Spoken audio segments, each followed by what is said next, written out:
যারা আজকে বিভিন্ন বয়ান তৈরি করে বিএনপির বিরুদ্ধে অপপ্রচার করছেন, কেউ আপনারা শেখ হাসিনার ক্রোধ থেকে রেহাই পাবে না যদি শেখ হাসিনার প্রত্যাবর্তন ঘটে।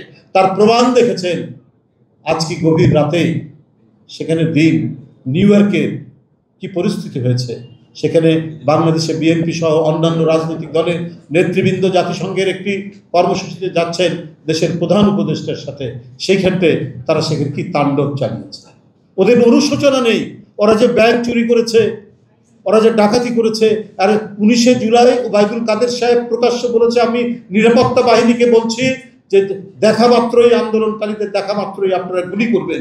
যারা নিজ দেশের সন্তানদেরকে হত্যা করার নির্দেশ দেয় তারা আবার যদি প্রত্যাবর্তন ঘটে, যারা সেদিন আমরা আন্দোলনে ছিলাম, এখানে যারা বসে আছি, যারা আমরা ছড়িয়ে ছিটিয়ে আছি, তাদেরকে কি রেহাই দেবে?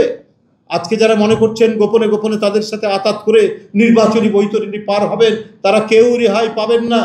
তার পরিণাম আপনারা দেখেছেন নিউ ইয়র্কের আপনার এফ কেনেডি এয়ারপোর্টের থেকে বেরিয়ে আসার সময় সব নেতৃবৃন্দের সাথে তারা কি আচরণ করেছে।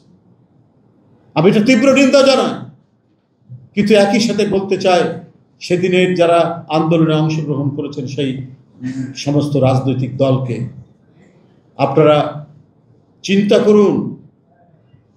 শুধুমাত্র আওয়াজ দিলে সবসময় কাজ হয় না।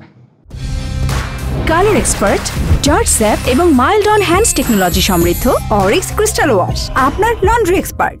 বড় বড় কথা বললেই কাজ হয় না।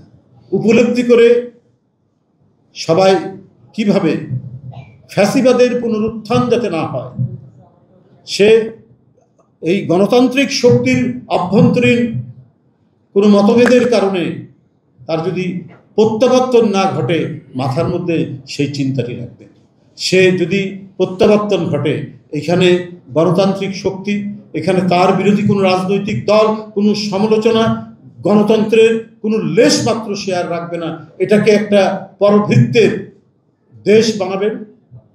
তিনি প্রভুদের অনুগত একটি দেশ এবং প্রভুদের কবজায় রাখতে চাইবেন এই দেশটা, যাতে আর কখনোই জনগণের মধ্যে থেকে শেখ হাসিনার বিরুদ্ধে কোনো ধরনের কোনো গণ অভ্যুত্থান তৈরি না।